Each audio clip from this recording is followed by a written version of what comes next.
y regresaba para estudiar. Hice muchos amigos de todas partes de Lima, hombres y mujeres. Mi colegio era de hombres, por ahí hice amigas, y nos juntábamos. A veces ya no tenía por qué ir, pero iba para ver a mis amigos. Era un mundo, la biblioteca era gigante, quedaba en la avenida Bancay en Lima. Creo que ahora ya no queda, ahora queda en San Isidro, ¿no? Javier Prado, pero nos íbamos a la Biblioteca Nacional. No había computación, no había internet. Entonces, ¿Esa biblioteca es la que tiene un parque al frente? ¿La que es como una plaza? no, la Biblioteca Nacional, la que yo iba, ¿no? En mi época quedaba en el centro de Lima, en la avenida Bancay, casi frente al Congreso. Pero no está frente, casi, ¿no? Entonces ahí quedaba. Y ese era, mi hobby era la biblioteca. Y después un día ya salí del colegio, me metí a la Marina y ahí me quedé 27 años de mi vida. Y después me hice abogado y me dediqué al derecho, porque mi papá era abogado. Entonces yo tenía por tradición familiar un camino, más o menos, ser abogado. En mi casa se hablaba mucho de derecho. Pero en mi adolescencia se me ocurrió meterme a la Marina y me metí. Y ya cuando salí, dije, ¿por qué no seguir lo que quería también en algún momento, ¿no? Y sí. Entonces, cuando estuve en la Marina, tuve la suerte de navegar por todo el mundo, ¿no? Se puede decir que casi por todo el mundo. Ir a la selva también. He navegado por los ríos, por el río Amazonas, por el río Cayali, por el río Marañón, por el río Putumayo, el río Yavarí, también. Así conocido, me gusta conocer, me gusta viajar. Y eso me dio la manera.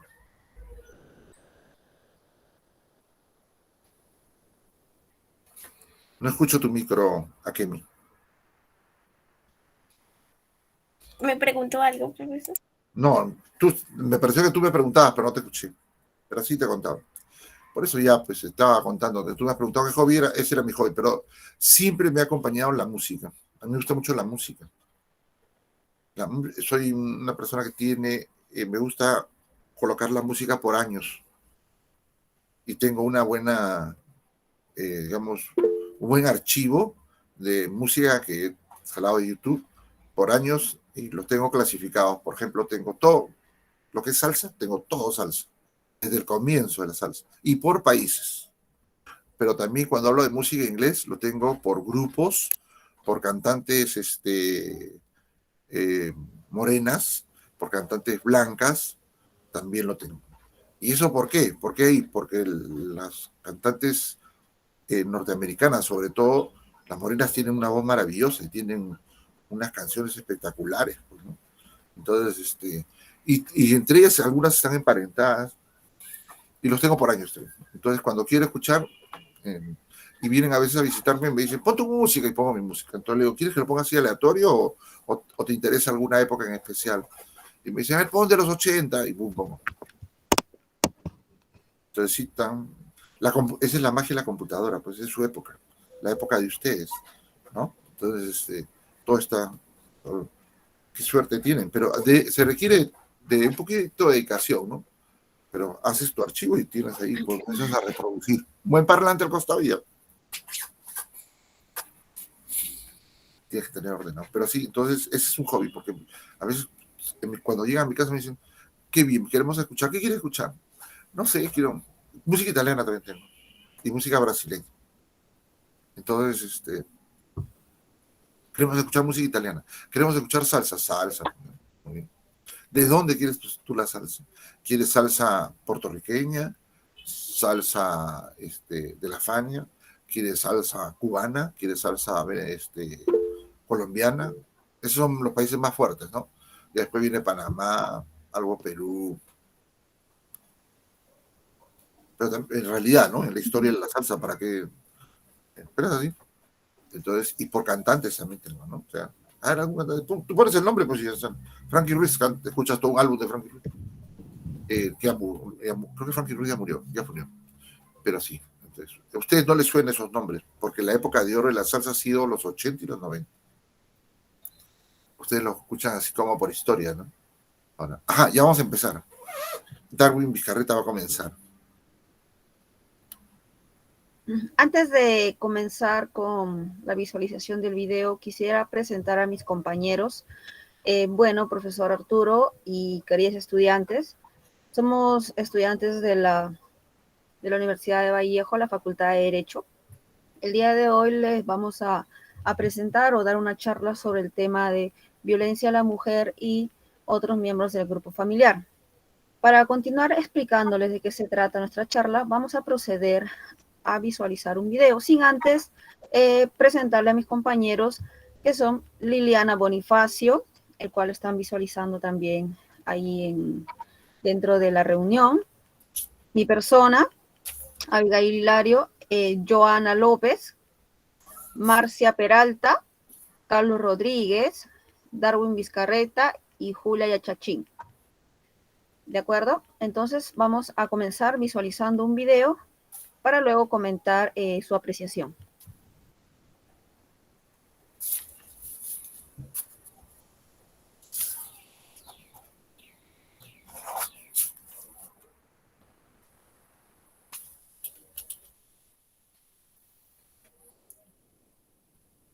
No tiene audio. Debes de compartir el audio. A ver, nos van a compartir el audio para escuchar ese video que trata sobre la violencia.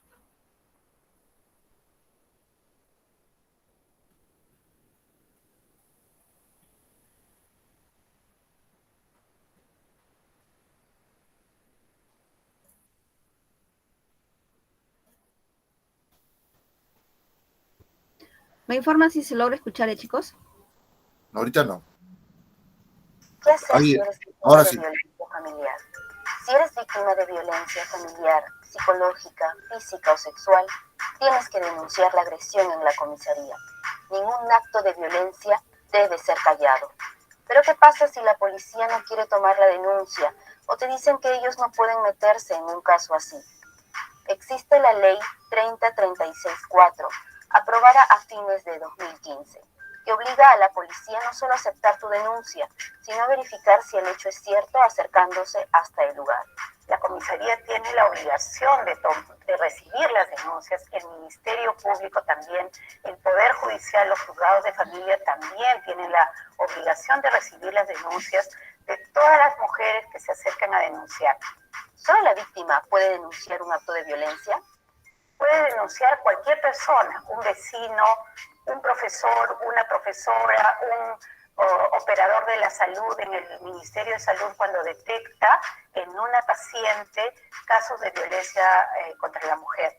Todos podemos denunciar. Inclusive pueden denunciar niñas y niños directamente, sin ser representados por personas adultas. Denunciar es un procedimiento gratuito y sencillo, al que todas y todos tenemos derecho. Al momento de presentar la denuncia, no es obligatorio que cuentes con tu DNI. Tampoco es necesario que lleves pruebas de la agresión, que se determinarán posteriormente con el médico legista. 95 feminicidios y 175 tentativas frustradas en todo el país se registraron en lo que va del año según el Ministerio de la Mujer y Poblaciones Vulnerables. Los centros de emergencia mujer han registrado 65.989 denuncias por violencia familiar. El 85% de los casos, las víctimas fueron mujeres. Y se produjeron 3.125 violaciones sexuales, la mayoría de víctimas, mujeres.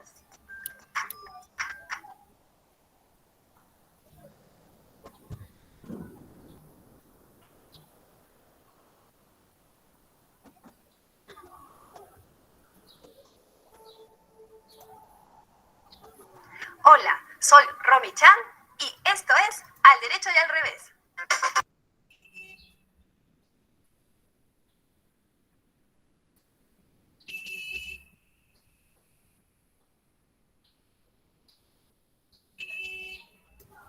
Bueno, chicas, continuando con la exposición sobre violencia contra la mujer y otros integrantes del grupo familiar, vamos a determinar qué es violencia hacia la mujer.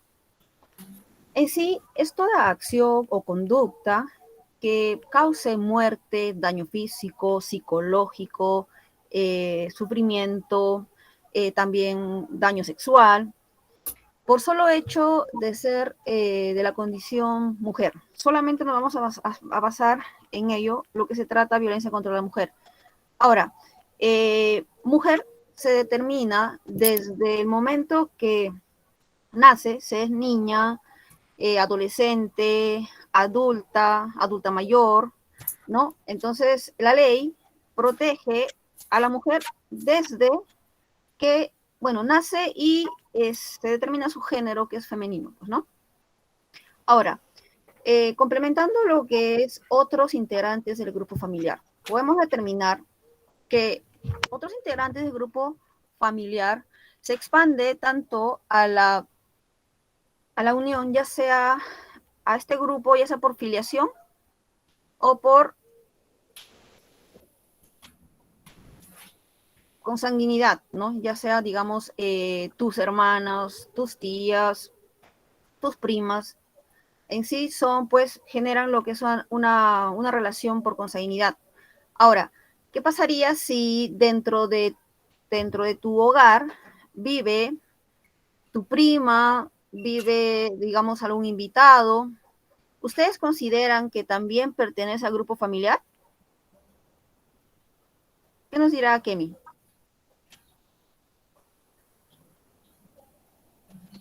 Bueno, sí, creo que nosotros si consideramos a alguien familiar, no es nuestro familiar. No depende de nuestra sangre, sino de que el apego que le tengamos. Exacto. ¿Qué nos dirá Carmen? Pues que dejando nada que nunca he ocurrido, usualmente solo tratamos a familia lo que son familia o amigos muy cercanos de años, así que no sabría mucho cómo decirlo. Claro. El grupo familiar no solo se limita a este vínculo que genera ya sea madre, padre, hijo, ¿no? La familia, sino que también se expande a lo que es tus tíos, tus abuelos, toda aquella persona que vive dentro de tu hogar. Ya se le considera integrantes del grupo familiar, el cual también están protegidos por la ley, el cual, conforme vamos exponiendo, vamos a ir detallando de qué se trata, ¿no? La ley 30360. Bien. Ahora, vamos a conocer qué tipos de violencia existen. Tenemos lo que es la violencia física, la que es mayormente la que se muestra, ¿no? La que podemos observar cuando una persona, una mujer, ya sea, digamos, adolescente o adulta, se dirige hacia una comisaría, o ustedes, no sé, salen, digamos, un día de hacer compras y sale la vecina y pues ven que tiene un moretón. Entonces eso es lo que se exterioriza, lo que se manifiesta, ¿no? Tanto la violencia física es lo que tú puedes notar a simple vista, ¿no? Ya sea un moretón, un golpe, cualquier tipo de daño, en realidad, que cause daño al cuerpo o a la salud. Bien. Tenemos también lo que es la violencia psicológica. La violencia psicológica no parte solamente de tu papá, de tu mamá, de tus tíos. La violencia psicológica también parte de personas externas a tu familia. Digamos, ya sea un vecino, una vecina, alguien que pasó y encontraste en el supermercado, ¿no? Que te dice, digamos, palabras obscenas, que te dice cosas que te hacen sentir, digamos, ofendida. También es una forma de violencia psicológica que no solamente uno lo recibe dentro del grupo familiar, no lo recibes solamente dentro de tu hogar, sino lo recibes también fuera de tu círculo familiar. Bien, tenemos también lo que es la violencia sexual, perdón. La violencia sexual es la acción sexual que se comete contra una persona sin su consentimiento. Si bien es cierto, hay una ley que manifiesta que la libertad sexual de una persona es desde los 14 años, ¿no? Que puede decidir si tiene o no tiene relaciones. Pues desde ahí se manifiesta su libertad sexual. Pero digamos que a los 12, 13, a la edad que ustedes tienen, ustedes creen que pueden disfrutar de su libertad sexual sin su consentimiento. Pues no. Entonces, toda aquella persona que quiere acceder a tanto una persona, ya sea menor de edad, ya sea una persona adulta, en contra de su voluntad, pues se considera violencia sexual. Bien, cuando, digamos, quiere, ya sea a la fuerza, tener sexo con la persona, o o también, digamos, en caso de las relaciones de pareja, de esposos, tanto uno de ellos critica, no sé, la forma en cómo se desarrolla la acción sexual con su pareja, también es una violencia sexual. Ahora también tenemos lo que es la violencia patrimonial o económica. Es una forma en la cual, digamos, el agresor limita o retiene o causa efecto la pérdida de sus bienes o derechos patrimoniales. Por ejemplo, ustedes que tienen compañeritas de, digamos, de Venezuela, de Chile, ¿no? Digamos que sus padres pues viven cierto tipo de violencia patrimonial. ¿En qué sentido? De que el esposo le retiene, digamos, lo que es el pasaporte, la visa, los documentos, para que la esposa no pueda, digamos, trabajar o que le prohíba trabajar. Entonces, de esta manera está afectando lo que es su ingreso económico, tanto así como el patrimonio familiar, ¿no? Cuando el esposo, digamos, no le deja trabajar a la esposa, simplemente porque no considera que sea necesario, también es un tipo de violencia patrimonial y económica, porque no le deja ejercer ese ingreso económico que puede aportar a la familia. Bien, ahora, vamos a conocer lo que son los... ¿Están levantando la mano?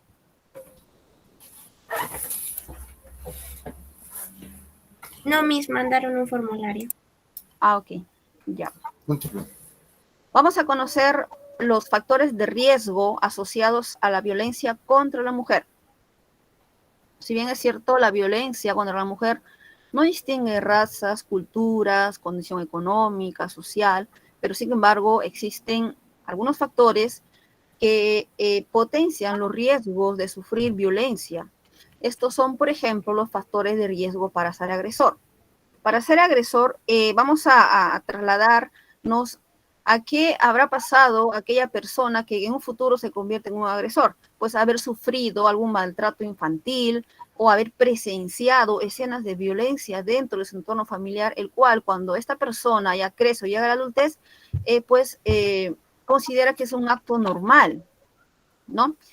También, pues, los factores que convierten a una persona en agresor, pues, es el uso nocivo del alcohol y las drogas, ¿no? Que le hace perder el discernimiento y la realidad de las cosas y, pues, logra cometer este tipo de violencia, ¿ok? También tenemos como factores las actitudes de aceptación de violencia y de las desigualdades de género, como le mencioné en el primer ejemplo, ¿no? Que, digamos, esta persona haya sido violentada desde niño, desde que está pues en la familia, y haya observado tipos de violencia dentro de su hogar, que el papá le pegaba a la mamá, que el hermano mayor siempre pegaba a la hermana menor, que los papás pegaban a los hijos. Entonces, este círculo de violencia pues lo ha normalizado, ¿no? Y digamos, las desigualdades de género. Aquí vemos lo que es el, digamos, que se hace mucho referencia a que, no, porque tú eres mujer no puedes hacer esto, porque tú eres mujer tienes que estar en la cocina, porque tú eres mujer, o sea, ya desde aquí vemos tipo marcando lo que es la desigualdad, ¿no? Si tienen hermanos, no, él no puede lavar los platos, él no puede cocinar porque él es varón, que manden a Lucía, manden a Kemi, porque ella es mujer y ella lo tiene que hacer. Entonces ahí vemos que se está haciendo tipo un tipo de violencia al género, pues, ¿no? Que es mujer, desde ahí. Ahora vamos a ver lo que son los factores de riesgo para ser víctima. Para ser víctima también, pues, haber presenciado escenas de violencia, ¿no? Entonces, si tú ves que tus papás, ¿no? Han experimentado ese tipo de violencia, ya sea su papá le pegaba a la mamá o algo así, entonces es posible que cuando esta señorita, esta niña crezca, como ha normalizado, va a permitir que en adelante su pareja también pues la violente, ya sea de forma física, psicológica, sexual, porque lo ha normalizado durante todos los años de su vida, ¿no? Otro de los factores para ser víctima es la exposición al maltrato durante la infancia, como les mencioné hace un momento. Vamos a conocer los efectos que causan la violencia. ¿Cuáles serán los efectos que causan la violencia contra la mujer? Como bien hemos mencionado, si existe la violencia física, psicológica, sexual, patrimonial, entonces a corto, a largo plazo, pues se van a manifestar ciertos efectos que causan este tipo de violencia, ¿no? Como por ejemplo, si ha habido algún tipo de violencia sexual, pueden manifestarse sangrado vaginal, dolor pélvico, embarazos no deseados, infecciones de transmisión sexual, problemas para dormir en caso de que hayan experimentado algún tipo de violencia sexual o violencia física, ¿no? También cuando han experimentado violencia psicológica, cuando mucho, pues digamos, mucho gritan a la persona, mucho lo denigran por ser solamente su condición de mujer. Y a largo plazo, ¿cuáles son los efectos físicos y mentales a largo plazo? Pues si esta persona por mucho tiempo ha sufrido violencia sexual y física, pues con el futuro va a tener dolores crónicos, ¿no?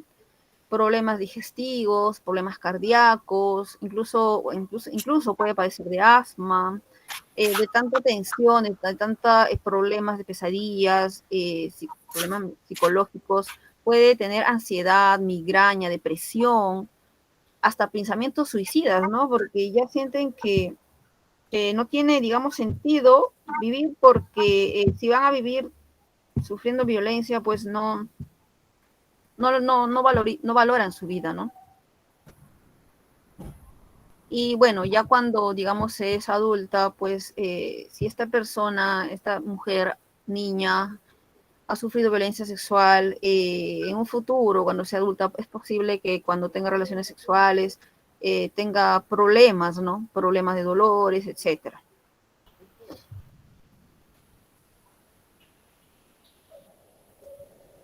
Vamos a conocer en el aspecto más profundo cuáles son las emociones, ¿no? Ya viene ya parte de sentir las emociones negativas que presentan la mujer después de ser víctima. Ustedes, por ejemplo, si ven a una persona o saben o se enteran de una persona, ya sea adolescente o adulta, en su condición de mujer, que ha sufrido de violencia tanto física como psicológica y sexual, ¿cómo creen que sea esa persona luego de padecer todo este tipo de violencia, chicas?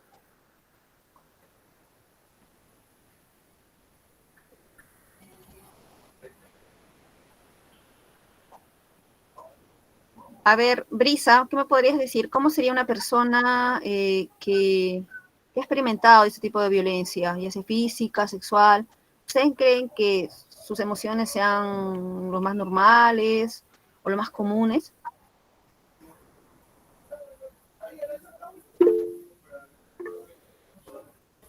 ¿Encuentra Brisa? A Kemi. A ver, vamos a pasar primero a Brisa y luego a Kemi, ¿de acuerdo?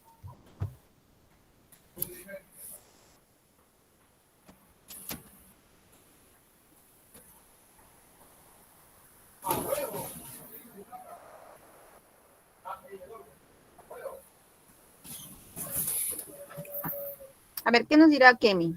Esa creo que tiene problemas con el micrófono. Tiene problemas de señal. Se ve que está tratando de activar el micrófono. ¿A Kemi? Bueno, Miss, creo que sí. ¿Me llega a escuchar? Sí, te escuchamos.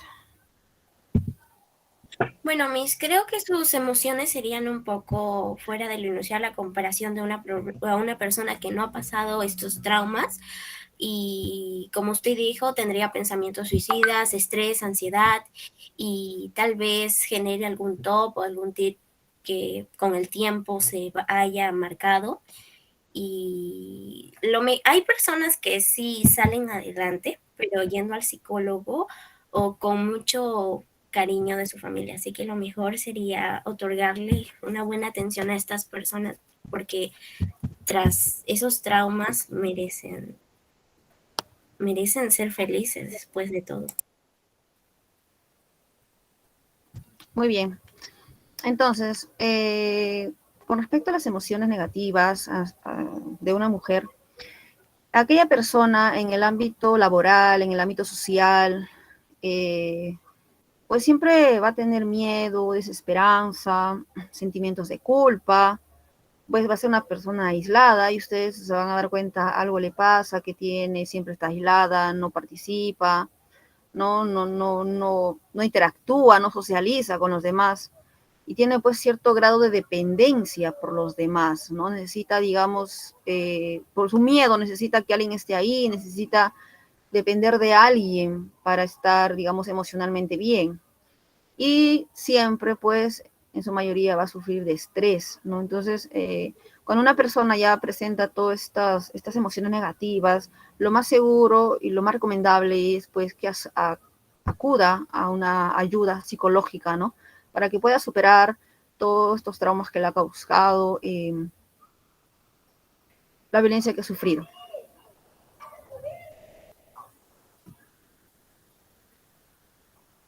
Bueno, ahora vamos a conocer otros efectos de la violencia.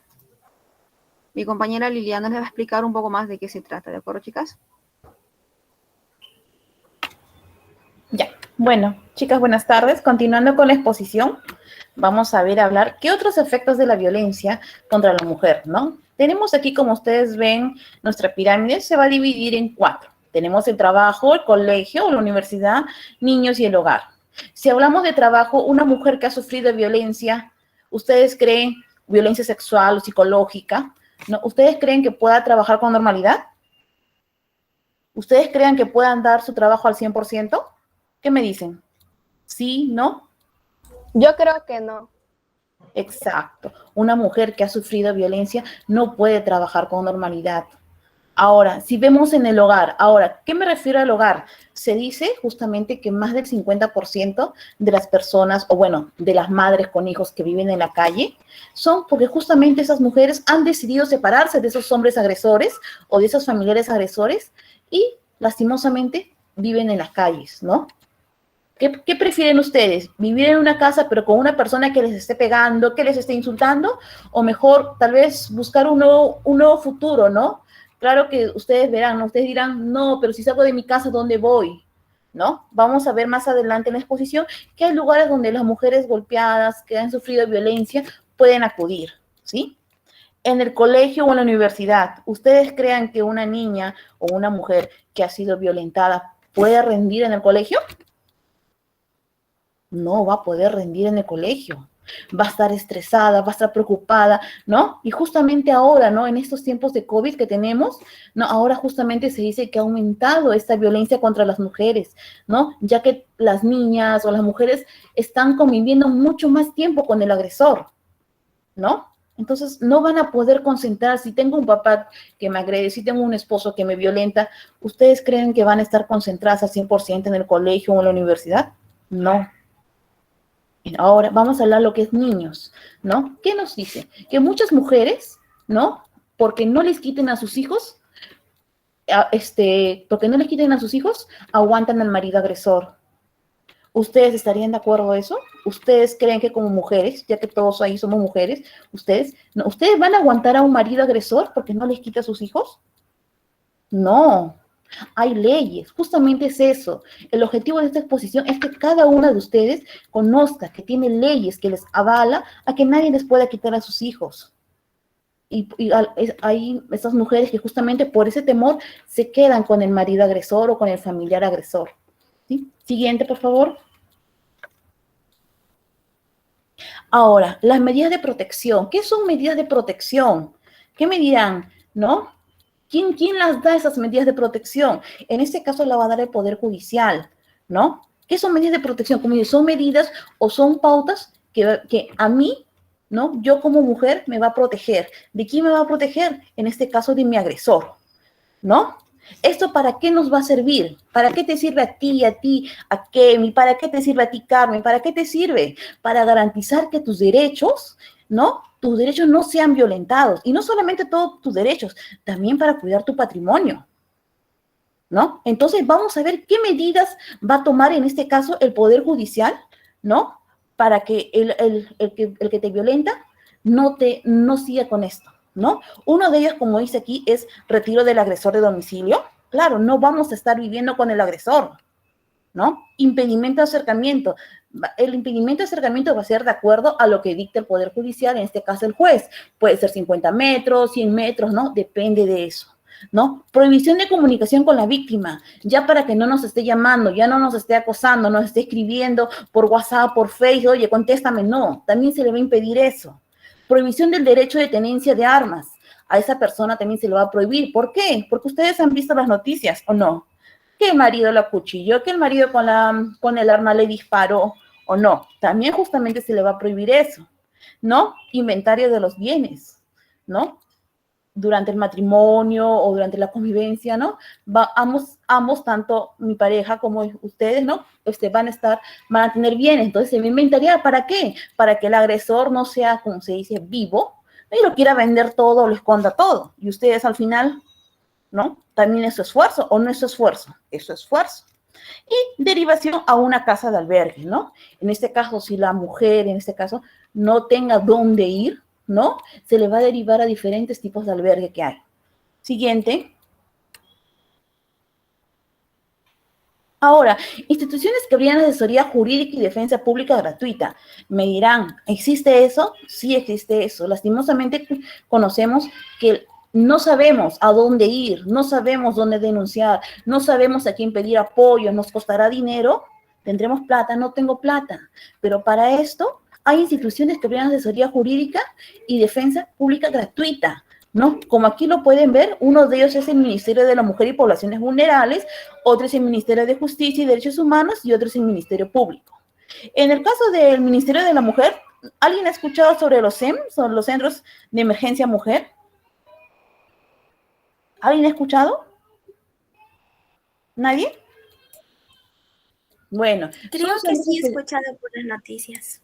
Ah, muy bien, Akemi, ¿no? Entonces, ahí, esos centros de emergencia mujer son donde te van a brindar asesoría legal gratuita, ¿sí? Y estos centros de mujer están abiertos de lunes a sábado, de 8 a 4 de la tarde. Actualmente nos dicen que hay más de 200 centros mujer, ¿no? Que están abiertos justamente para, ¿no? Para darnos apoyo a nosotros, ¿no? Que somos las mujeres. También hay centros de emergencia mujer en las comisarías. Actualmente se está implementando estos centros de mujer en las comisarías. Ustedes, la mayoría son de Comas, ¿no? Creo que hay uno en Coyique, si no me equivoco.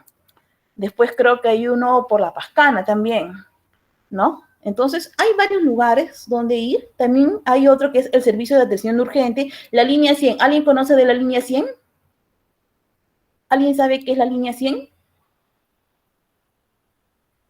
¿Tú, Carmen Paola, conoces la línea 100? Si no mal recuerdo, era para denunciar. Exacto. O para pedir ayuda.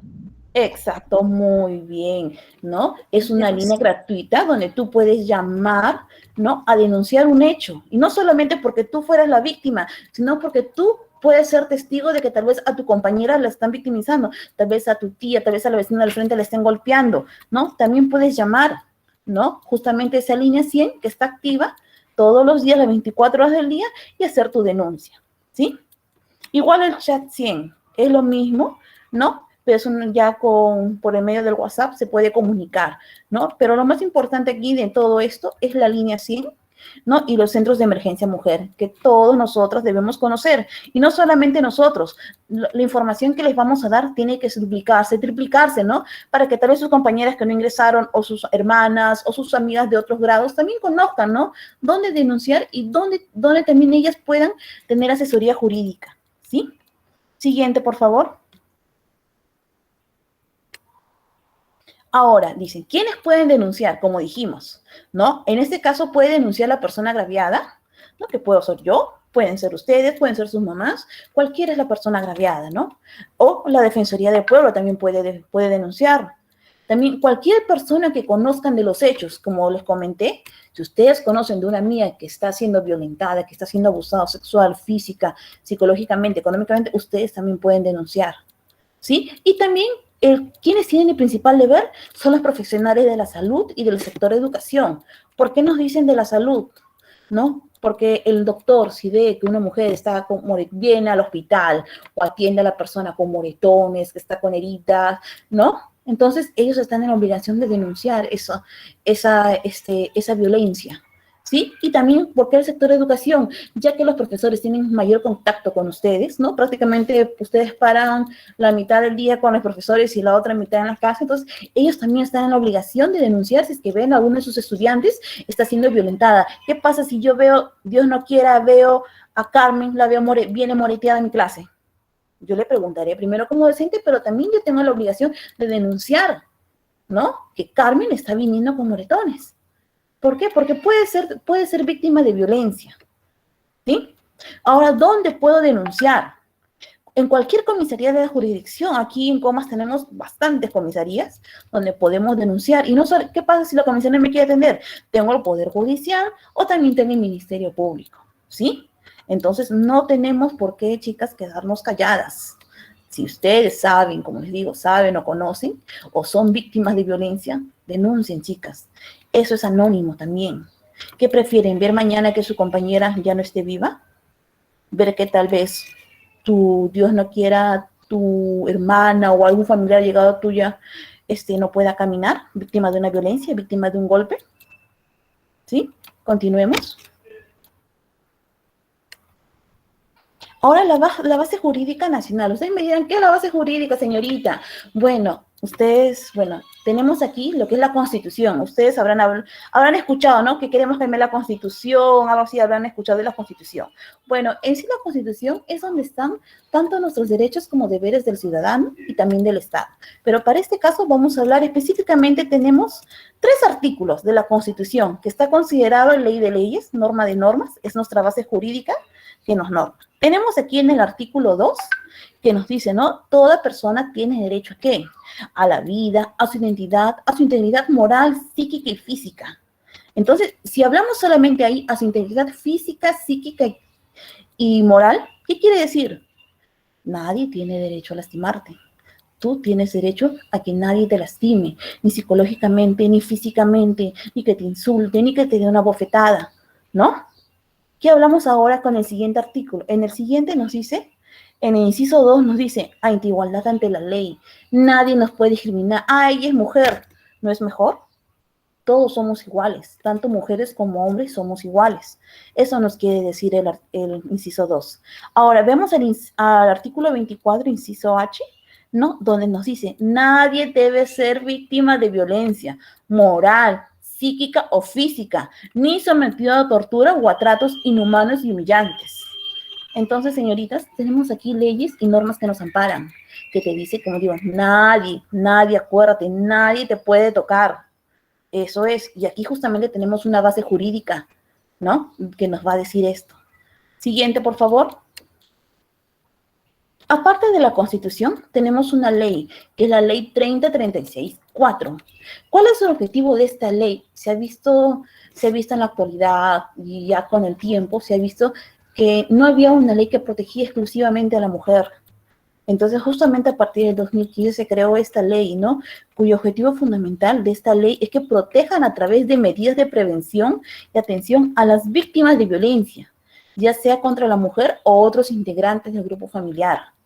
Entonces, aparte de la Constitución que nos dice, ¿no? Que nadie te puede maltratar, tú tienes derecho a esto, hay una ley que también te ampara, que nos ampara a todas nosotras, donde nos dice que justamente en esta ley va a estar todas las medidas de prevención y atención contra las víctimas, ¿sí? Dentro de esta ley hay principios. Ustedes me dirán, ¿qué son principios rectores, señorita? No sé, ¿no? Los principios rectores van a ser las reglas que toda norma tiene, que toda ley tiene, ¿no? Entonces, bueno, aquí solamente esto es para conocimiento, ¿no? General, ¿no? En sí, tenemos aquí 6 principios, donde nos dice que toda ley, ¿no? Que toda ley tiene que tener interés superior en niño. Ustedes saben, ¿no? Que primero siempre es el primordial interés es el ser más indefenso, en este caso que es el niño. Entonces, esa norma me tiene que proteger primero al ser más indefenso, que va a ser el niño. De ahí nos dice el principio de igualdad y no a la discriminación, ¿no? Aquí nos quiere decir que tanto hombres como mujeres son iguales. El principio de razonabilidad y proporcionalidad, tenemos el principio de sencillez y realidad, todo tiene que ser tan sencillo y nosotros tenemos que a la víctima, en este caso, a la víctima tenemos que tratarla de forma que nos pueda, de forma que le podamos dar confianza, ¿no? De forma que para que la víctima nos pueda contar qué es lo que le ha pasado y así nosotros poder ayudarlo. Principio de atención inmediata y oportuna, ¿no? Si yo denuncio, tanto la policía tiene que atender mi denuncia y tiene que protegerme a mí. ¿Por qué? Porque no es ahorita, puedo llegar a mi casa y no toman las medidas de protección, entonces yo puedo resultar tal vez más golpeada o tal vez hasta me puede matar el agresor, ¿no? Y principio de debida diligencia. Entonces, estos principios es cómo debe estar normada esta ley, ¿no? Entonces, hasta aquí, bueno, se ha querido dar a ustedes, se ha querido dar una forma de cómo, de conocer en sí, ¿no? O tener los conocimientos más claros de qué medidas nos pueden proteger, cuáles son mis derechos, qué es una violencia. Ustedes piensan, no, mi novio me empujó, pero me empujó porque, no, así nada más. Eso también es violencia. O me tiró una cachetada, eso también es violencia, ¿no? Entonces, justamente con esta exposición se ha querido dar a conocer todas estas pautas. Ahora, justamente, para ver qué tanto hemos aprendido, chicas, hay un Kahoot, ¿sí? Hay un Kahoot ¿saben ustedes jugar el Kahoot? ¿Han jugado el Kahoot? ¿Sí? Sí, profesora. Ahora vamos a ver justamente ahorita se va a compartir en la parte de mensajes, se va a compartir el link de Kahoot. Por favor, compartan un ratito. Sí, chicas, van a ingresar al link y van a responder las preguntas del Kahoot, ¿no? Son 5 preguntas nada más. Si son preguntas fáciles, no hay problema. Ahorita justamente se les va a pasar el link. Por favor, Marcia, el link.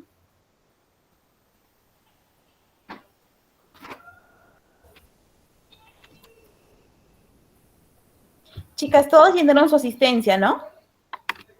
Todas ingresaron a la asistencia. No, hoy ya no lo Sí, veo. señorita. Ahí he mandado un link. Yo soy profesora. Sí, por favor, todos ingresen sus datos en la asistencia, por favor. ¿Listo? ¿Ya me de la clase? Es que no tengo el DNI en este momento. ¿No tienes tu DNI? No, es que no lo tengo en mi habitación. Eso. Ah, Ya ya. lo puedes responder después, Carmen. Igual te presenta el link y una vez que ya logres saber tu número, lo rellenas la asistencia. Y bueno, ya enviaron el link del Kahoot, chicas, para que todas puedan ingresar y A ver, responder. por favor, ingresen al link.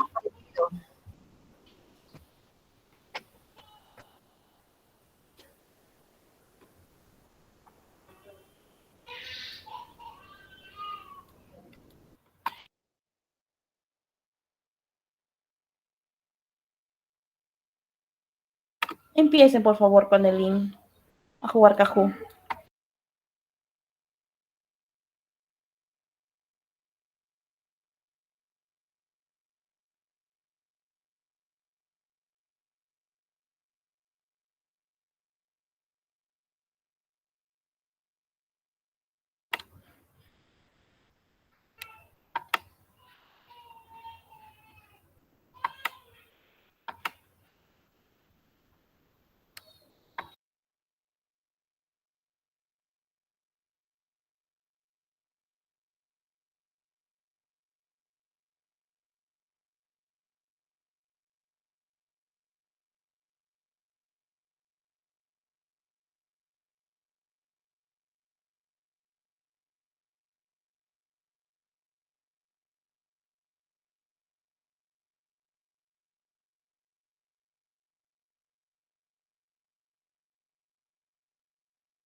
Chicas, ¿terminaron?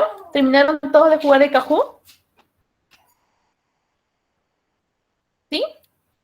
Muy bien, Sí, María. profesora. Sí, profesora. Ya. Sí, profesora. Entonces, ahorita justamente también se les va a pasar. A ver, aquí, ¿sí contestaron las preguntas? ¿Todas salieron bien al 100%?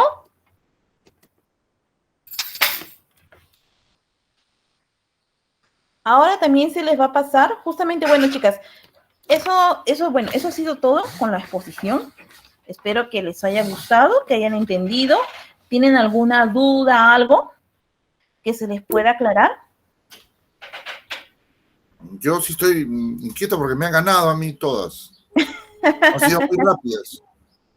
Mientras que yo leía lento, ya todas habían contestado. Han sido rápidas. Las chicas son bien hábiles, las chicas, sí. Sí, sí me he dado cuenta. Tengo otra pregunta, Miss Liliana. ¿Por qué no hay violencia contra el hombre? ¿O hay? ¿También hay o no? Sí hay, profesor, justamente hay violencia también contra el hombre, pero es en menor proporción. Por Sí, supuesto. pero en mayor proporción, y lo que mayormente justamente a esa violencia deriva el feminicidio es contra la mujer. Por eso justamente se ha tocado el tema, ¿no? De violencia exclusiva contra la mujer y su entorno familiar. Sí, sí, muy bien. Sí, también, pero puede darse el caso. Chicas, necesitamos que por lo menos levanten 10 estudiantes la mano para preguntar. Sé que ha habido dudas, hay algunas curiosidad que de repente quieran saber. Tenemos la pregunta de Emily. A ver, necesitamos chicas que pregunten por lo menos unas 5 o 6 estudiantes para ver que ha quedado claro o no la exposición. ¿Ustedes preguntan o nosotros preguntamos, chicas? Teníamos a Emily Brisa.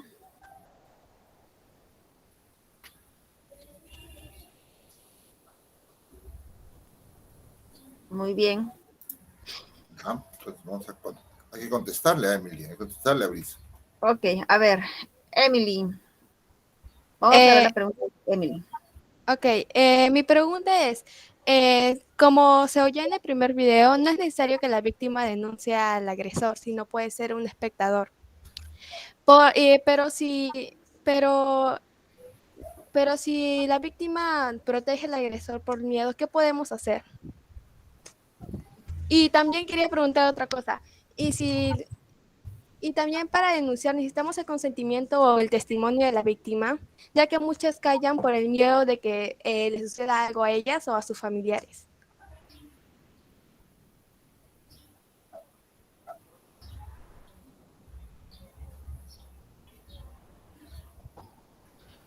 Bueno, Emily, me dices entonces, tu primera pregunta es si necesitas el consentimiento de la víctima, ¿no? En este caso, tú puedes denunciarlo, ¿sí?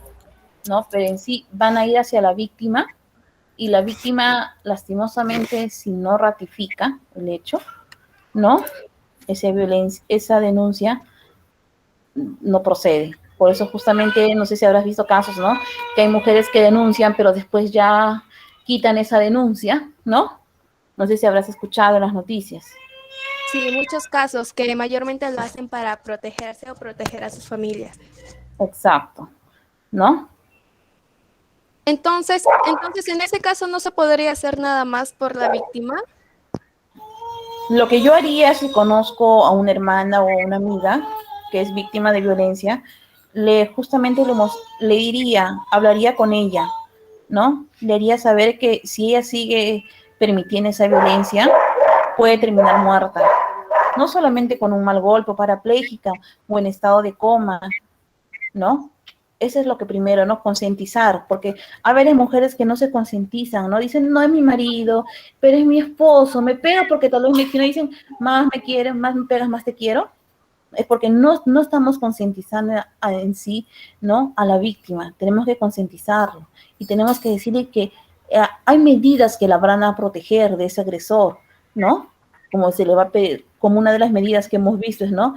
Se le prohíbe el acercamiento, se le prohíbe que se comunique con la víctima, ¿no? Pero eso tenemos que hacerlo a tiempo. Es importante, permíteme agregar, Liliana, de que si agresión se trata de violencia psicológica o violencia de tipo patrimonial, sí se requiere que la víctima corrobore lo denunciado por un tercero que ha observado eso. Pero en el caso de la violencia física, si esta llega a lesiones o, digamos, a causar un daño físico de consideración, ya interviene el Ministerio Público en muchos casos, y ahí ya actúa de oficio. Entonces, por lo tanto, ahí se va a realizar, seguramente ya se efectuaron un examen médico que comprueba el estado de la víctima y va a iniciarse un proceso. A eso quería llegar. Pero entonces, si se ve el daño ocasionado que a la víctima, sí se puede tomar. O sea, no es necesario sus testimonios si, por ejemplo, la golpean y se puede observar. Por ley sí se tiene que ayudar a la persona, ¿no? Claro, Emily, lo que pasa, permíteme, Liliana, que siga con la respuesta. Lo que pasa que esto nace hace un momento Liliana les hablaba a ustedes de la Constitución. La Constitución es la ley más importante que tenemos nosotros los peruanos. Y en cada país tiene su Constitución. En esa Constitución están los principios que nos ha hablado Liliana, que rigen la conducta de todos nosotros los peruanos. Y para nosotros los peruanos, la persona, cualquier persona, tú, yo, cualquiera, es lo más importante que existe. O sea, el Estado como organización y la sociedad en su conjunto tenemos la obligación de defender y respetar la dignidad de la persona humana. Entonces, todos estamos involucrados en defendernos a todos, a cualquier persona, si no la conozcas. ¿Por qué? Por su condición de ser humano.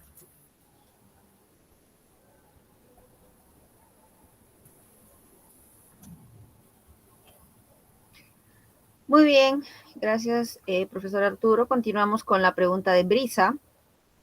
¿Qué quiere preguntarnos Brisa?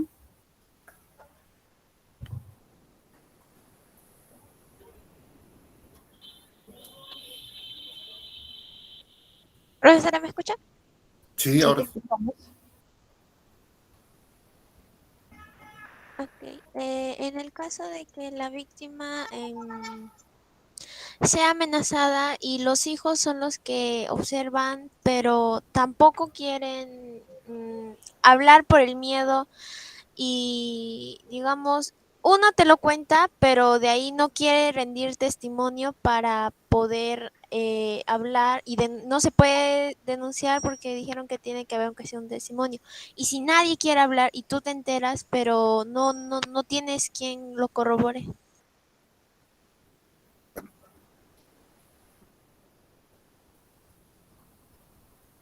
Bueno, en este caso, como mencionó el profesor Arturo, para casos de violencia psicológica y patrimonial, sí es necesario que la víctima, ¿no?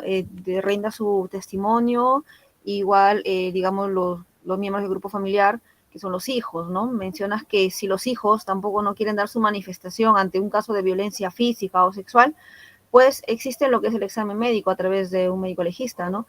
Que pues logra corroborar los daños ocasionados al cuerpo de la persona, los daños físicos, y pues lo eleva a donde corresponde y, como mencionó, es el Ministerio Público el que toma las acciones en el cual puede denunciar y continuar con el proceso, ¿no?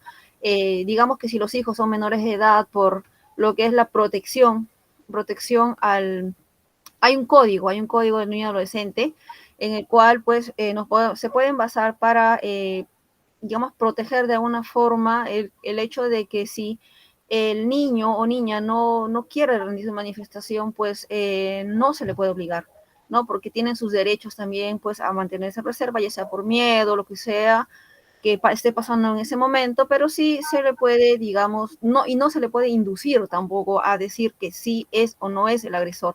Entonces se tendría que respetar ese plazo por el proceso que está pasando el menor para, no sé, por miedo de repente, ¿no? Que no quiera rendir su manifestación, pero sí hay otras formas de corroborar que la persona está pasando por este tipo de violencia físico-sexual, como te acabamos de mencionar, que son los resultados del médico legista.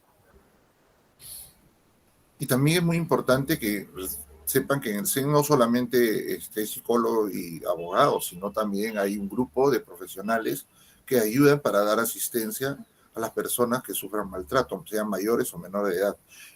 Lo que nos ha dicho Carlos Rodríguez Vilca es muy cierto y muy práctico. La idea es tratar de evitar o prevenir el feminicidio, que en este momento es una situación que preocupa no solo en el Perú, sino en el mundo. Hay casos de feminicidio en todo el mundo y hay un esfuerzo desde las Naciones Unidas y de todos los países para tratar de luchar contra este flagelo pues, que afecta a la humanidad, ¿no? Exacto. Por ejemplo, desde que inició la pandemia, se han presentado por lo menos algunas 900 violaciones sexuales que se registraron desde que empezó la cuarentena. Y pues de ellas, 640 son víctimas menores de edad, ¿no? Y las denuncias por violencia contra las mujeres y los integrantes del grupo familiar superaron los 500.000 durante el año 2020, o sea, durante el tiempo de la cuarentena. Y hemos recibido pues información, o hemos buscado información en el cual en el Ministerio de la Mujer, por lo menos, del Ministerio de la Mujer, que por lo menos en el Perú, un niño es violado cada 2 horas, de acuerdo al informe del Ministerio de la Mujer. Entonces es muy importante prevenir, tener en cuenta sus derechos, estar al tanto, ¿no? Como le mencioné en una clase, no, digamos, dar esa apertura a hablar con personas extrañas, ya que ahora estamos en el mundo de la virtualidad porque todos se comunican de forma virtual y ahora pues incluso hacen amigos virtuales por el aislamiento social. Entonces es muy importante que ustedes también conserven su integridad, ¿no? No exponerse ante estos tipos de violencia y pues si ven, observan algo dentro de su hogar, es muy bueno, es recomendable comunicarlo, ¿no? Comunicarlo sin miedo, porque lo importante es proteger su integridad y su integridad física y tanto psicológica. Tenemos también la participación de Akemi, luego María Luisa y Guadalupe, en ese orden, ¿sí? A ver, ¿qué nos quiere preguntar Akemi? Bueno, mi pregunta era que si es una persona menor de edad, ¿es necesario que vaya con un apoderado a denunciar? Porque imaginemos que su madre no lo quiere acompañar porque le dice que es su padre y que tiene que defenderlo y bla, bla, bla, excusas. ¿Me permites para contestarte? Mira, yo, disculpa, Vivian, pero solamente quería decirte lo siguiente. De acuerdo a la ley, los menores de edad son representados por sus padres, padre y madre, ¿ya? Ellos tienen la representación legal, pero en el ejemplo en la pregunta que tú has hecho con un ejemplo, es un ejemplo muy pertinente para la exposición que estamos dando. Entonces, ¿quién podría ayudarnos? Para eso están las autoridades también. Un policía podría acompañarte o acudir al centro en este caso a los CEN, para que ellos te den esa asistencia, si es que es menor. Ellos tienen la obligación de, en estos casos, escuchar al menor. No es imprescindible que esté sus padres. O sea, sí tienen la obligación de atenderlos. Bueno, en sí complementando, lo más cercano que podemos encontrar en nuestra localidad es una comisaría, ¿no? ¿Quién no conoce una comisaría cerca a su domicilio? Entonces, en caso de que, digamos, el apoderado o una persona mayor de edad no les quiera acompañar, pues lo más cercano a ustedes es una comisaría o también lo que es el Ministerio de la Mujer o la de MUNA, pues, ¿no? Bien, tenemos la participación de María Luisa y luego Guadalupe. Sí, profesora, disculpe, yo tenía una duda. He visto varios casos en la que la fiscalía manda a terapia psicológica a la víctima. Pero no, también en parte sería recomendable enviar a terapia psicológica al agresor, ya que para que, o sea, recapacite lo que está haciendo, pues, o que está mal. O sí lo hacen.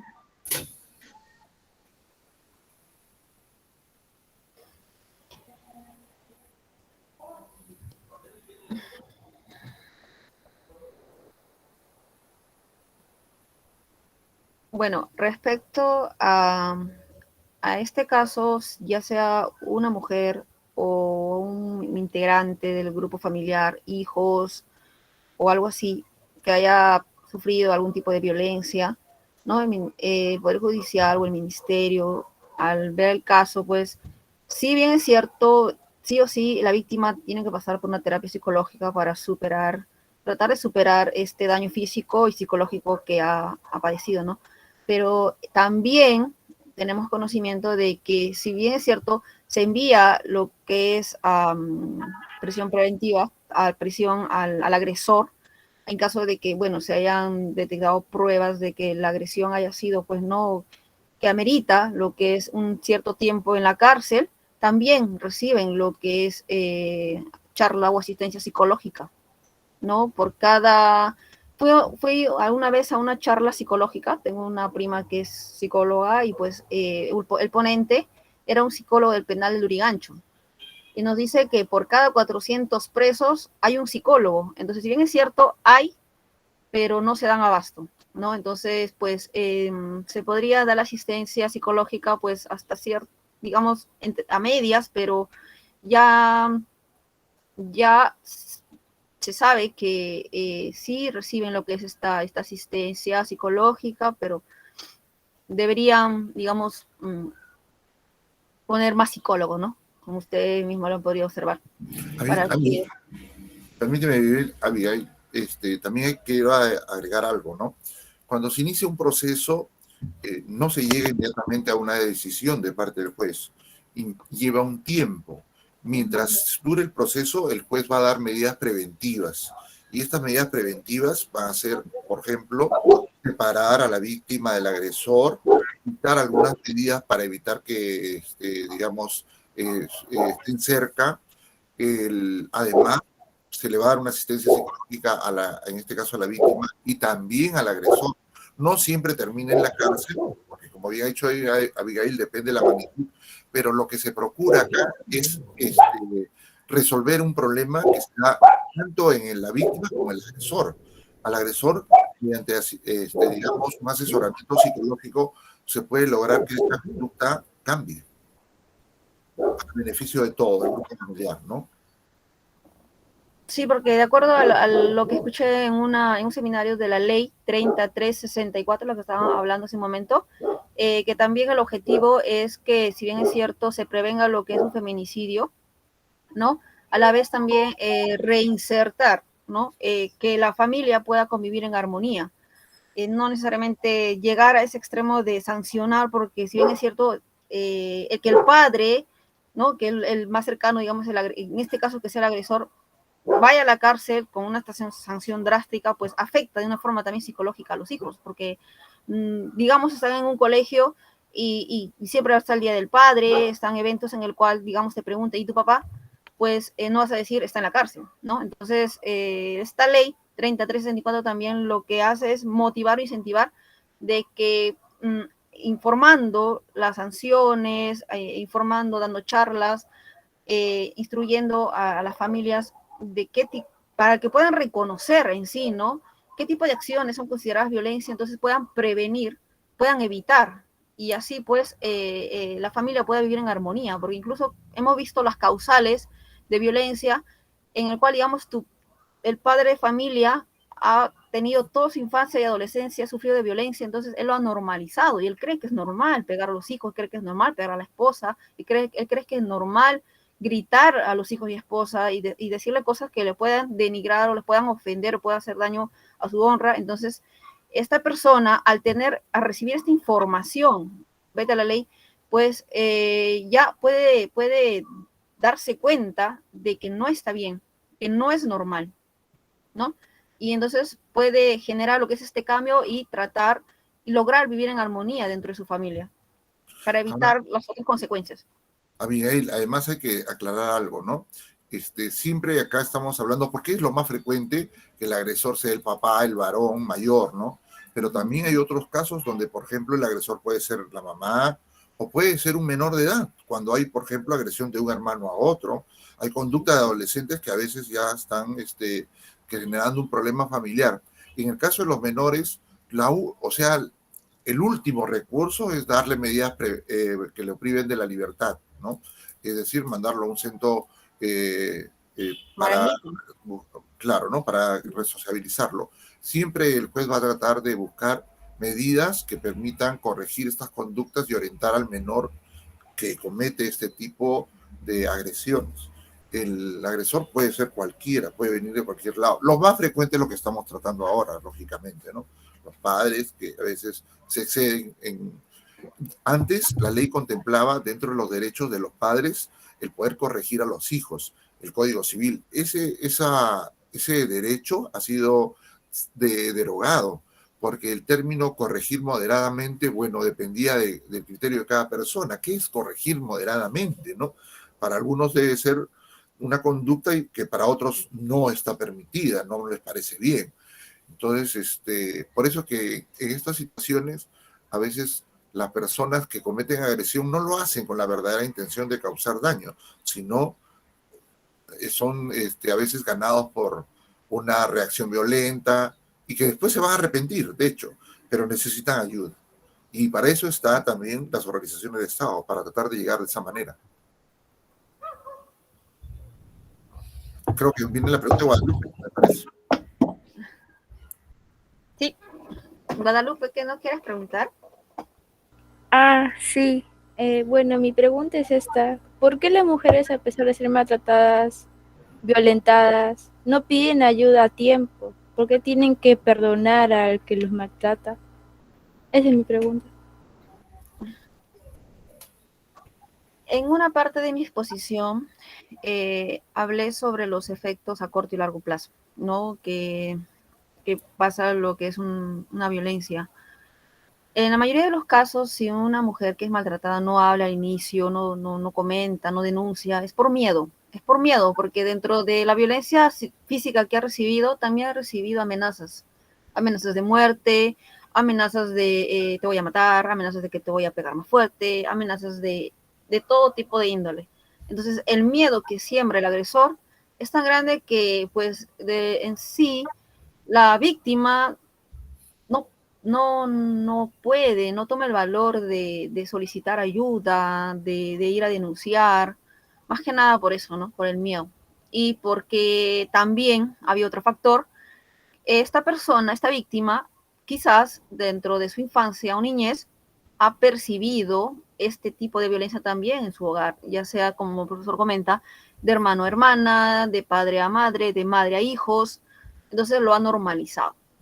Hasta que no logre identificar que lo que está sucediendo está mal y está penado por la ley, no va a solicitar ayuda, no va a ir a denunciar. Pero sí hay, digamos, en cada municipalidad, pues, no, asociaciones, agrupaciones que pues dan charlas sobre este tipo de casos de violencia, como también estamos dando ahora, ¿no?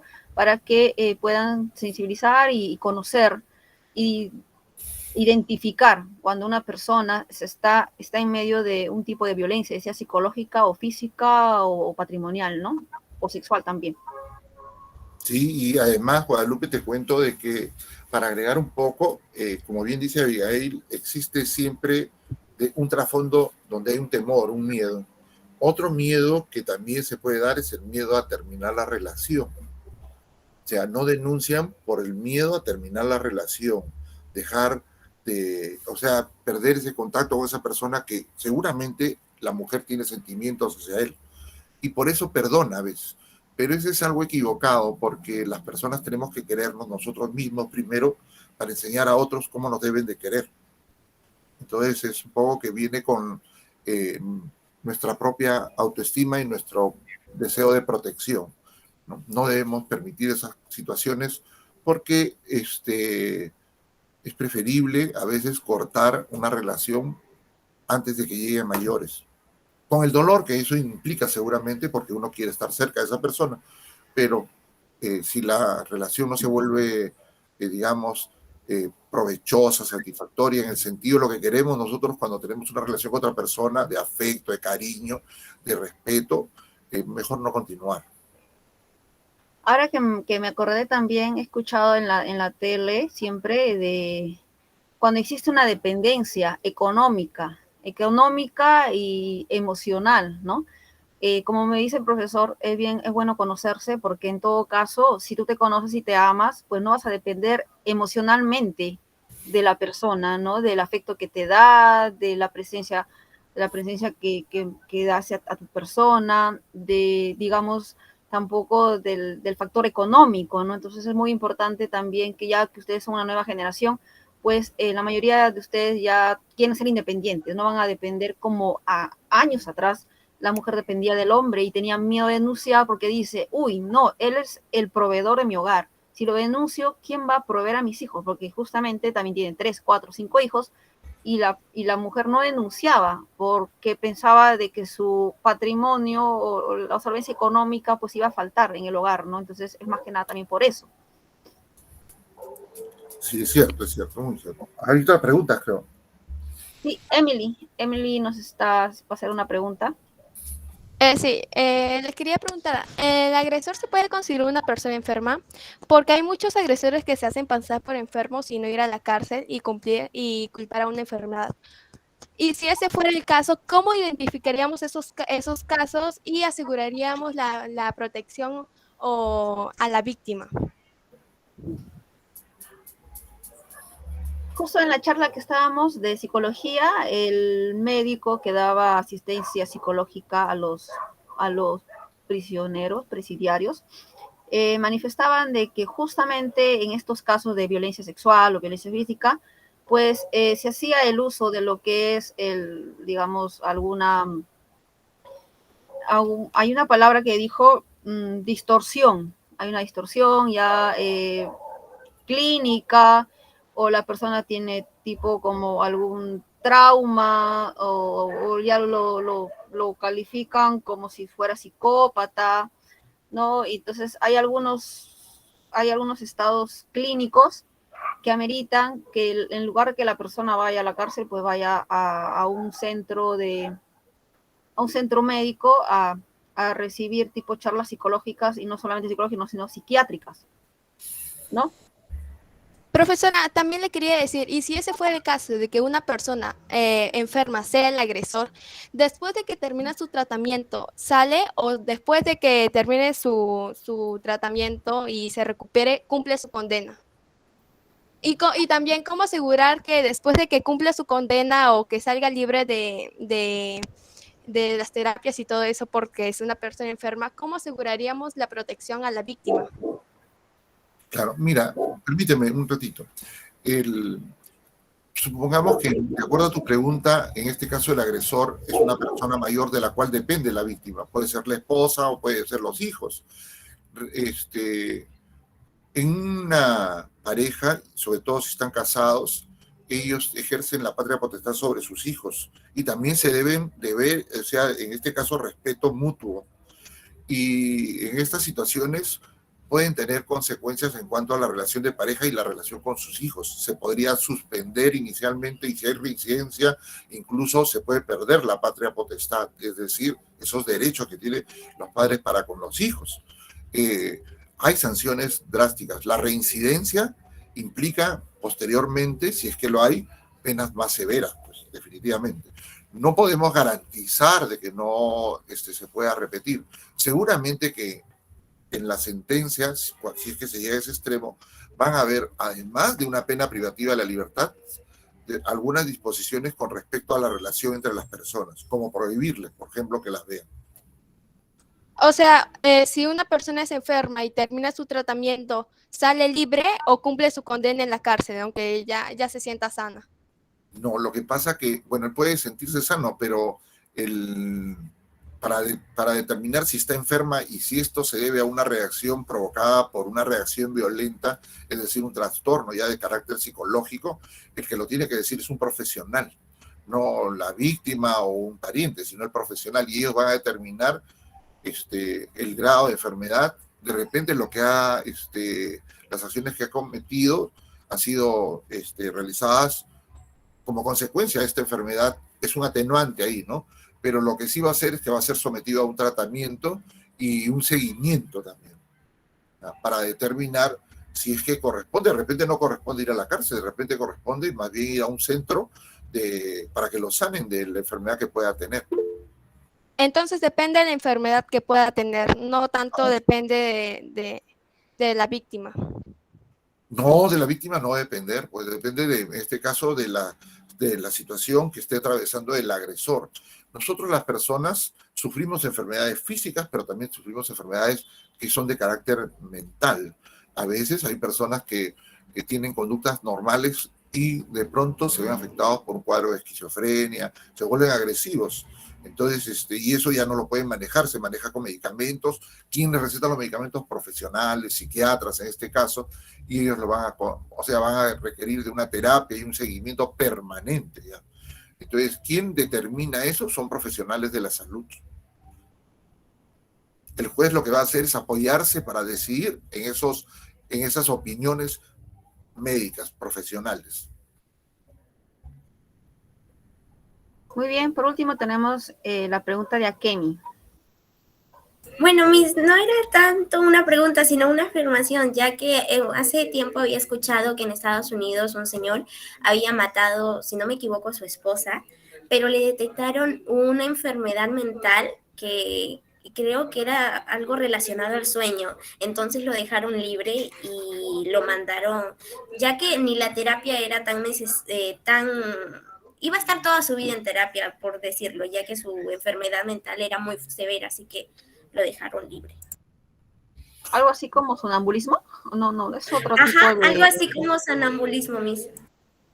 No, pero lo que pasa es que, mira, yo he tenido la suerte en mi vida de trabajar una vez en un hospital y he visto diferentes cuadros y hay personas que a veces, por situaciones todos atravesamos a veces en situaciones de gran felicidad, pero también a veces de profunda tristeza o depresión, ¿no? Nos deprimen cuando vemos de repente que algo que queremos no se va a dar y nos frustra. Y esa frustración, algunos somos más fuertes, salimos adelante, nos podemos recuperar solos. Nos afecta de todas maneras, ¿no? Nuestro proyecto de vida cambia. El típico ejemplo es, por ejemplo, una relación de una pareja donde cuando una persona está involucrada en una relación sentimental, comienza a imaginar su futuro y va creando una foto del futuro, se ilusiona, pues, ¿no? Y ya se imagina viviendo con esta persona, teniendo hijos, una familia. Pero de pronto la otra parte en algún momento corta la relación. ¿Y qué sucede ahí? La persona se va a sentir afectada y esto le va a doler a todos, pero uno se recupera un poco más rápido que otros y a otros incluso los llega a afectar tremendamente, al extremo de poder atentar contra su vida o cometer actos que ya salen fuera de la lógica del comportamiento humano. Entonces, para esos casos es que requerimos un tratamiento médico y psicológico, ¿no? Y en esas situaciones es un atenuante, o sea, digamos, si es cierto ha cometido algo, eso ha sido llevado por una situación donde él ya no ha tenido el dominio ni la voluntad. Gracias. De nada.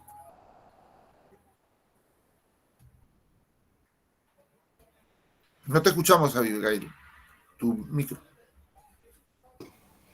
Bueno, sí, muchas gracias. Creo que hemos llegado al final de la charla. No hay más preguntas. Queremos agradecer la presencia de las estudiantes del segundo grado del Colegio Presentación de María, número 21 de Comas, y la presencia del profesor Arturo Vázquez, al igual que nuestros compañeros que han participado de esta charla. Marcia, ¿está levantando la mano? Sí, compañera, me gustaría que las estudiantes, las que estuvieron en la charla, se tomen el tiempo de llenar una pequeña encuesta de satisfacción que hemos elaborado. Se ha mandado por el chat del Meet ahorita. La compañera Abigail ha mandado el link último. No sé si se pueden tomar el tiempo, por favor, de llenar esa pequeña encuesta. Y chicas, permítanme un ratito, yo quiero hablarles a ustedes. Quiero hablarle bueno, ahorita ven en pantalla a María Luisa, a Emily, a Kemi, a Brisa, a Guadalupe y a todos los presentes en realidad. Miren, la verdad yo me encuentro muy sorprendido por haber tenido esta charla y me felicito de haber estado acá hoy día con ustedes, porque la verdad que he tenido la oportunidad de conversar, ha sido una conversación que yo creo que ha sido una conversación muy inteligente. Es lo que puedo decir, se me ocurre. ¿Sí? Con eso quiero resumir la participación de ustedes. Todas han estado muy bien, les agradecemos y yo personalmente también les agradezco su participación. Solo quisiera decir algo para terminar. Nos hemos conocido al principio, sé que acá hay personas que les gusta la pintura, les gusta la música, diferentes facetas. Yo quisiera que algún día logren sus objetivos y sus metas. Habrán pintoras, habrán de repente personas que se dediquen a la música, a otras actividades, pero guardo la ilusión de que alguna de ustedes tome la carrera del derecho. Por ejemplo, hoy día ustedes han estado ante un grupo de profesionales, de futuros profesionales, son estudiantes de derecho, que están terminando ya la parte teórica, están comenzando a hacer sus prácticas, pero es un grupo de 7 donde 5 son mujeres. Y ese es el porcentaje en las aulas. Es decir, más es el número de mujeres ahora en la carrera del derecho que de hombres. Y eso es porque la mujer está incursionando en todas las actividades profesionales del quehacer en el Perú. Y nuestra esperanza de cambiar nuestro país está en ustedes. Por eso que ojalá que en el tiempo, en alguna aula me encuentre con alguna de ustedes y me haga recordar este momento tan bonito. Ese es por mi parte, muchas gracias. Y las dejo para que sigan participando en la encuesta y les agradezco mucho. Yo permanezco acá. Sí, chicas, recuerden el apellido del profesor, Arturo Vázquez Torres. Y ya en el futuro, cuando ingresen a la Vallejo y decidan tomar esa carrera de Derecho y se encuentran con el profesor, y profesor, yo estuve en la charla en tal año, le dicen, pues no, y ella se va a recordar este día muy especial. Así es. ¿No? Cuando tome exámenes. Más que nada con los exámenes.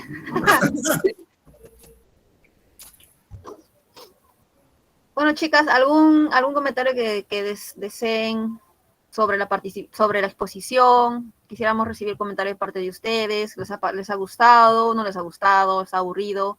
Cuéntenos, ¿qué les ha parecido de la charla? Muy bien. Activen su micrófono. A ver, primero Emily, luego Akemi. Bueno, a mí me ha parecido una charla muy necesaria y también muy interesante, ya que este tipo de información es muy importante, ya que en estos últimos años, como lo hemos oído, ha habido bastantes casos de feminicidios y violencia hacia la mujer. Entonces, creo que ha sido muy necesario y me ha gustado, ya que he podido resolver alguna de mis dudas de una forma muy agradable. Muchas gracias, Emily. ¿Qué nos dirá Akemi? Bueno, profesora, me gustó mucho la charla, creo que he aprendido mucho más y he reforzado algunos conocimientos. Agradezco que nos hayáis escogido a nuestro salón para escuchar tan interesante charla y reforzando lo que dijo el profesor, es como que yo quiero estudiar muchas cosas, pero voy a poner derecho en mi lista. Muy bien, Akemi, muchas gracias. Brisa, ¿qué nos dirá?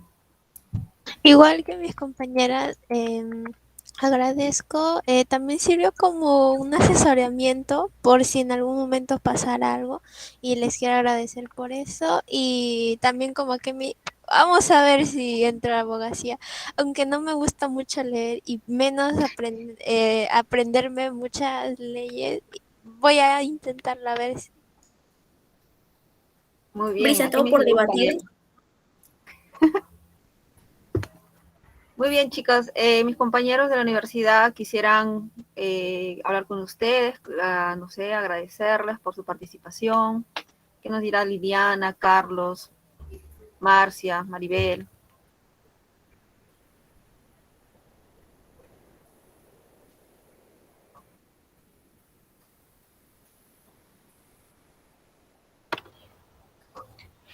Bueno, chicas, ¿no? Muchísimas gracias por la atención, ¿no? Mi nombre es Liliana, espero encontrarlas, ¿no? Espero que acaben bien, cuídense, ¿sí?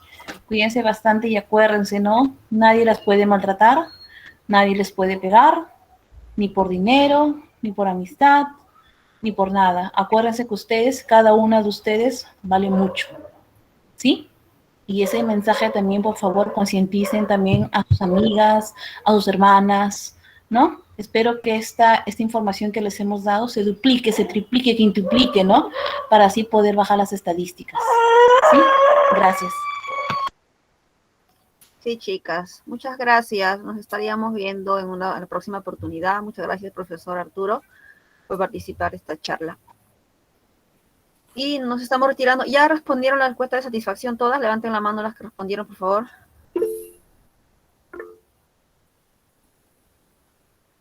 Sí, creo que ya todas, las que no, igual ya les envié el link, sí, y para que puedan responder. Muchas gracias por su participación y nos estamos despidiendo. Nos vemos, chicas. Cuídense mucho. Hasta la próxima clase y muchas Hasta la gracias. próxima clase. Gracias. Profesor, Sí. no se olvide de ver Miraculous.